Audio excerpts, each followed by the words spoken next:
Alright, so I just decided to come real quick just to say some things real quickly that I just want to relay onto my brothers and sisters, okay?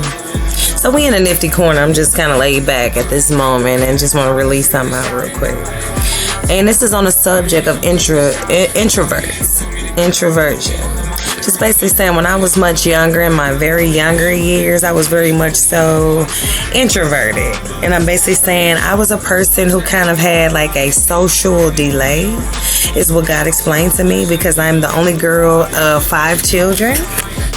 And I felt that I lived a very sheltered life. And then, being the only girl, I had kind of became accustomed to being around my family, my brothers, my mother, my father. And, I did have friends that were girls. Don't get me wrong, I definitely did. But I was the only girl.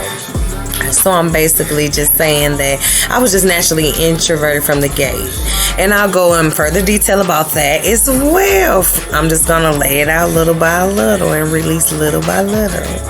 But I wanted to give the definition of an introvert and what the definition was. And this is the Merriam-Webster. The definition says a person whose personality is characterized by introversion.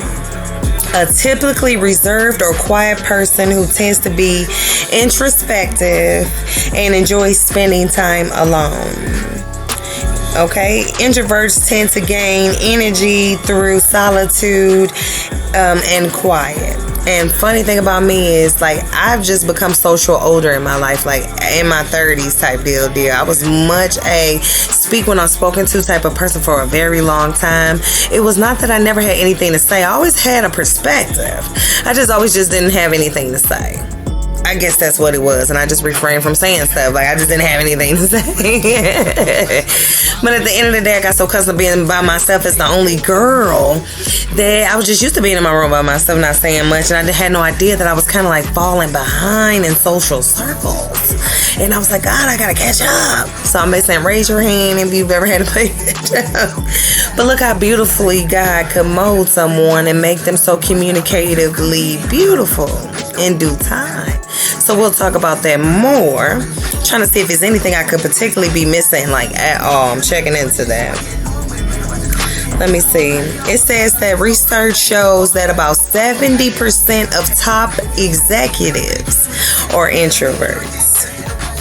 Introverts are typically more comfortable interacting with small groups of people rather than large groups. But I do like a party. I am an artist. I am a performer. I've always performed. Even though when I was younger, I wasn't a very communicative person. I was one of those type of people where people used to think I was a fool or something, like a dumb person, a person with a dumb spirit. You know what I'm saying? Like, you understand, you nod your head like, I was like, Just that I didn't talk much, but I definitely knew what you were saying. But, people were looking at me like I'm more of a dumb spirit. You get what I'm trying to say? But God helped you to get out of all of that. It's more. Stay tuned. So, just wanted to bring up and put in the atmosphere a little on the subject of the introversion. Raise your hand if you're introvert. If you're introvert, it's definitely a channel for you, just to even show what an introvert could, if they stepped out the box, mold and come into, if helped by God, should I say. So stay tuned. This is the Nifty Corner. You have a good one.